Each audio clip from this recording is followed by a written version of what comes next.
अच्छा हमाद अदर साहब, ये बताएं कि ये जो आपने अभी कहा, शुरू में कह दिया कि बड़ा बिजनेस फ्रेंडली बजट है, जी। तो ज़रा हमें समझाएं ना कि कौन सी आपने ताजरों के लिए कौन सी ऐसे इकदाम किए हैं कि जिससे वो उनको लग रहा है कि ये बड़ा उनके लिए फ्रेंडली बजट है। देखें, ताजरों का एक बड़ा देरीना और बड़ी हमारी वसी जो ताजर एसोसिएशन और कम्युनिटीज़ हैं, उनके साथ मेरी और असद उमर साहब की इस पर मुशावरत होती रही।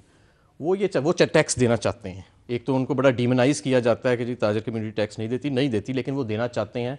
अनफॉर्चुनेटली हमारे लॉज की कॉम्प्लिकेशन ऐसी है, कुछ FPR का अपना रवैया भी ऐसा रहा है माजी में कि वो उसे हिचकिचाते हैं।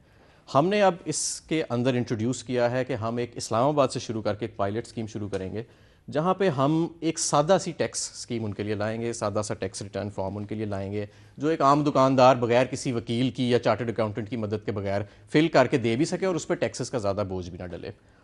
उस पायलट प्रोजेक्ट की फाइंडिंग्स को देख के हम फिर, क्योंकि आपको पता है ना कि इनकम टैक्स रिटर्न्स फाइल करने के लिए वकील बहुत बड़ी बड़ी फीसें लेते हैं। हो चुका है और अब हम इंशाल्लाह जो अगली टैक्स रिटर्न आएगी, आप देखना कि वो सिंगल पेजर होएगी और मोबाइल के ऊपर भी मौजूद होएगी उसकी ऐप, और उसको फिल करने के लिए किसी भी वकील की या चार्टर्ड अकाउंटेंट की ज़रूरत नहीं होएगी। तो हम ये ख़ास तौर पे जो ताजिर कम्युनिटी है, जो रिटेलर्स हैं, दुकानदार हैं छोटे, उनके लिए हम ये स्कीम, हमने उसकी इजाज़त ली है, सीख की है पार्लियामेंट से कि हम वो इस्लामाबाद से शुरू करेंगे और उसको फिर आगे हम लेके जाएंगे। इसी तरह विद होल्डिंग टैक्सेस की जो रिटर्न्स हैं वो 12 जमा करानी पड़ती हैं कंपनीज़ को, हमने उसको 2 पे लेके आए हैं। इससे कोई रेवेन्यू का नुकसान नहीं है, लेकिन 12 हर महीने आप 1 दे रहे हैं और अब आप 2 दे रहे हैं, तो उससे आपका ईज़ ऑफ डूइंग बिजनेस जो है उसके अंदर तो बहुत ज़्यादा अपना आपको बेहतरी आ सकती है। इस तरह बेशुमार और अपना हमारे पास जो स्कीम्स हैं कि हमने जो ग्रीन फील्ड प्रोजेक्ट्स हैं, छोटी और बड़ी सनतों के लिए जो मशीनरी इंपोर्ट होती है उसके ऊपर सेल्स टैक्स की हम एग्जाम्पशन दे रहे हैं,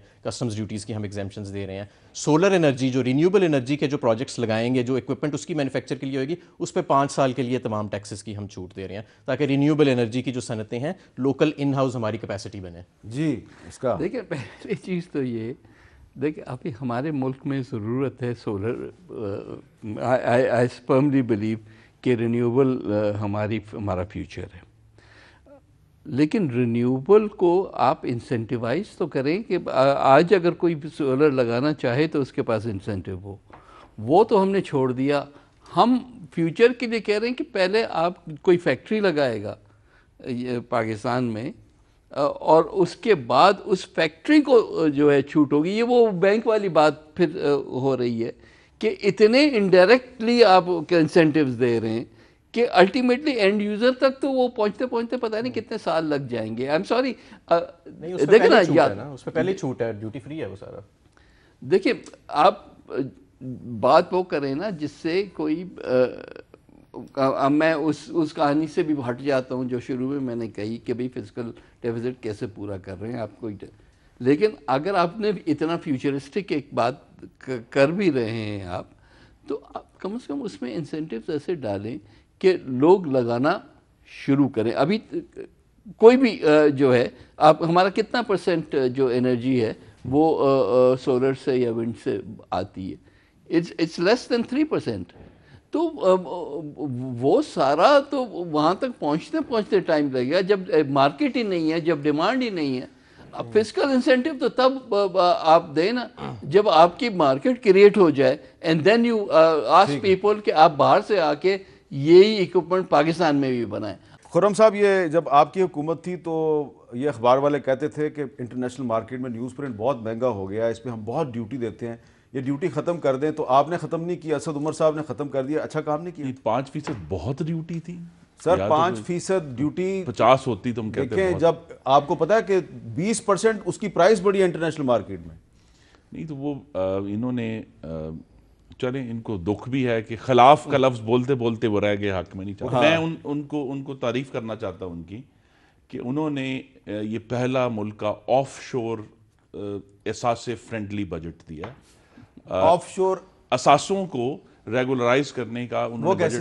जी, सफ़ा 20 पे ये लिखा है, अगर मुझे मैं अंग्रेजी पढ़ देता हूँ कि when an offshore asset of any person not declared earlier is discovered by the commissioner any department और any agency, the commissioner may at any time before issuing any assessment order this to the person issue to the person a provisional assessment order or provisional amended assessment order as the case may be for the last completed tax year of the person taking ये into सख्ती account की है the offshore asset discovered. ये सख्ती की है कि वो जो एफबीआर को एडिशनल पावर दिया है कि उधर खड़े खड़े प्रोविजनल असेसमेंट कर ले, ना कि उसके बाद वो स्टेज में चला जाए। ये उसकी सजा किधर है? कंसीलमेंट से आपने सजा बचा के किधर है? उसको आपने उसको regularize कर फॉर दिया। टैक्स पर्पसेस देखें दो ये कानून उसकी है, सजा मैं ये जानना चाहता हूं कि अलीमा उसकी सजा खान किधर है? कंसेशन दो कानून है, एक एफबीआर क्या का बात है? कानून है जो आता है आपके सिविल लॉ के अंदर, और एक क्रिमिनल कानून है जो मनी लॉन्ड्रिंग और बेनामी लॉ के अंदर आता है। मैं जरा एजुकेट करना चाहता हूँ।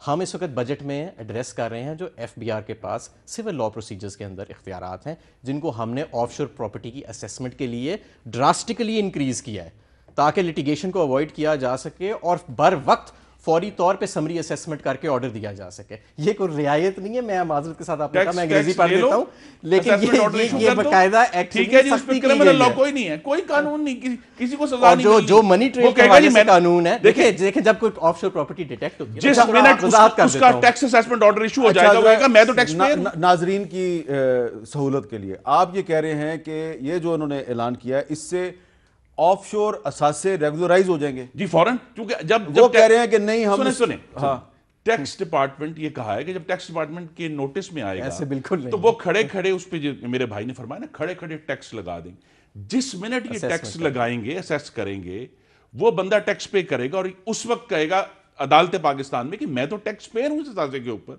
अच्छा जी, मैं तो मेरा ऑफशोर एसेट कैसे अब ये गैर कानूनी हो गया? लायबिलिटीज उससे कुछ नहीं पूछ, ये नहीं कहा जा रहा कि उससे कुछ पूछा जाएगा कि ये कहां से आया, मैं अब आपको उसका अपनी सोर्स मिसाल क्या देता था, हूं। असेस करके उसको फर्क कर। मैं आपको अपनी मिसाल देता हूँ। अगर मेरी कोई ऑफशोर प्रॉपर्टी डिटेक्ट होती है तो इमीडिएटली दो लीगल लायबिलिटीज क्रिएट होंगी। एक क्रिएट होगी आपके जो नॉर्मल क्रिमिनल प्रोसीजर का लॉ है कि आया मनी ट्रेल जो है वो इसकी इस्टेब्लिश्ड है कि ये जो पैसे थे ये कहा, ये एफबीआर के परव्यू में नहीं आता, ये आता है एफएमयू के, फाइनेंशियल मॉनिटरिंग यूनिट और स्टेट बैंक और एफआईए के परव्यू के अंदर।